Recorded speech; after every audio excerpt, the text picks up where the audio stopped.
I'm going to be reading at UBC tomorrow at the Irving K. Barber Learning Center, and I was told to really plug the talk tomorrow, and Winnie Chung, who is behind the organization, asked me to give it a plug tonight, and I think she was feeling a little bit jealous of this event because this is an event that's really attracting a lot of people. And one of the things that Winnie said to me, well, you know, it's such a sexy event. Three Chinese laundry kids. And I must confess that if my father were alive, that somebody should attach the adjective sexy to his labor. It was really kind of just a bit beyond my comprehension. So that tells you how far we have come. We have come from looking at clothes perhaps as something that was despised to now to being actually sexy.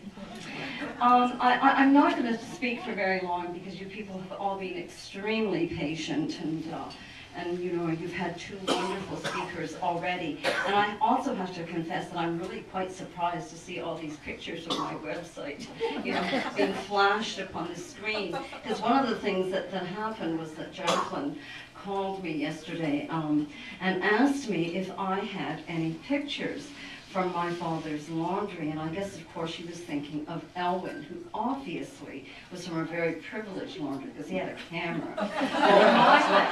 We didn't even have a camera, much less pictures, my God. And the other thing that I was asked was if I had any pictures that were digital. And I thought, digital? This was in the 50s and the 60s. The most I could have come up with, if I even had a camera, would have been a brownie camera. Remember those? So anyway, I am coming from this whole laundry business from quite a different angle. I think that thus far we have really heard about people's experiences and more in a factual way, perhaps more particularly with John. I think he's given us this wonderful researched kind of background, and it's, well, I guess because you are a wonderful academic, you've given us that kind of background. And well, I guess I really do approach this much more from an emotional point of view, and I think that that's what comes of storytelling, whether it be fiction or nonfiction, such as this memoir. And because this is a sexy laundry kid night, I'm going to read about this very sexy labor that my father used to perform. And it will only take me a few minutes. My father's routine from one week to the next never varied, and my mother fell quickly into the rhythm of his work. We would have just arrived at this point. My mother and I came to Canada in 1955. My father actually first came to Canada in 1914. He was one of the ones who paid the head tax, and he went back and forth between China and Canada about 5 or 6 times, and he had had a family with his first wife, and then he went back after the war and married my mother. And while my mother was pregnant with me, he actually came back to Canada. So when my mother and I came to Canada, we joined him. On Saturdays and Wednesdays, my parents each sat on a stool and sorted dirty clothes according to light and dark. They turned all the socks inside out and inspected underwear for stains. On Mondays and Thursdays, my father started the morning by lighting the small, coal-burning furnace at the base of the boiler. Within an hour, hot water flowed from the taps. On other days, we heated water in a large pot on the cast-iron stove.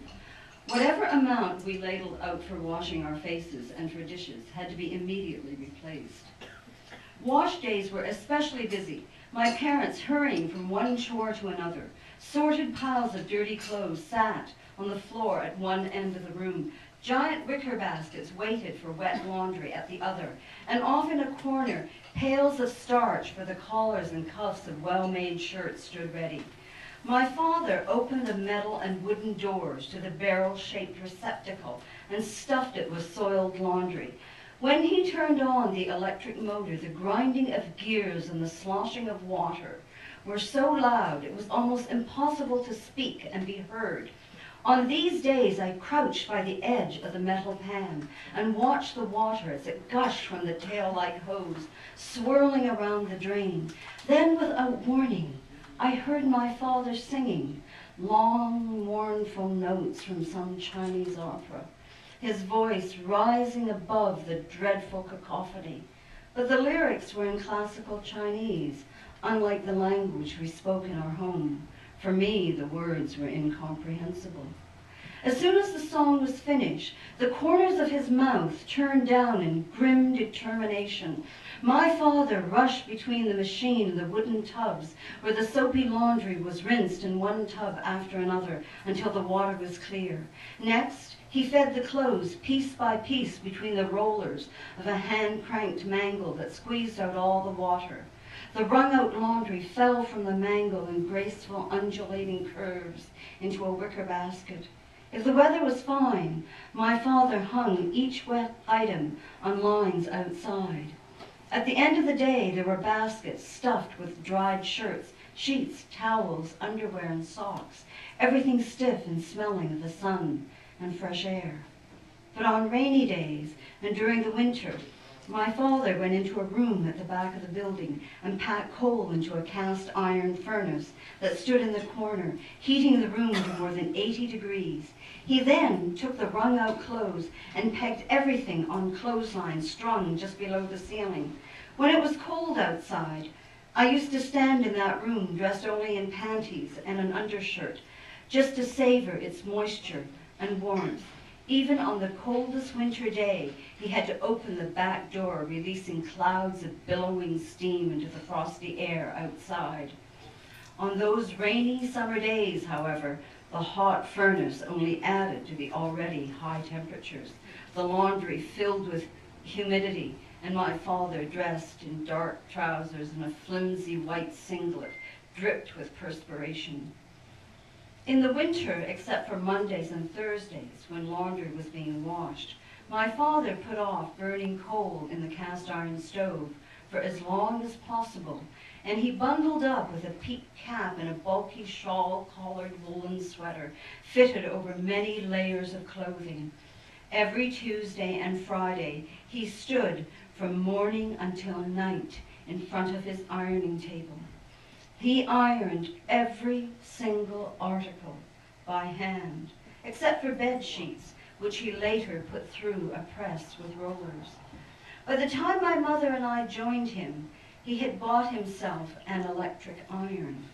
But when he first worked in a laundry, he used heavy ones that had to be warmed on the top of a cold stove. "You have to be careful," he often told me, "because if the metal is too hot, you will scorch the shirt." He said the Lofons grew very angry when an item of clothing was ruined, even when he offered to reimburse them. I protested and answered that the Lofons were unfair.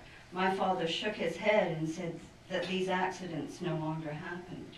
He always remembered to test the electric iron first on the cloth that was stretched over the padded surface of the table. And he pointed to a strip along the white sheet where arrow-shaped burn marks overlapped one another.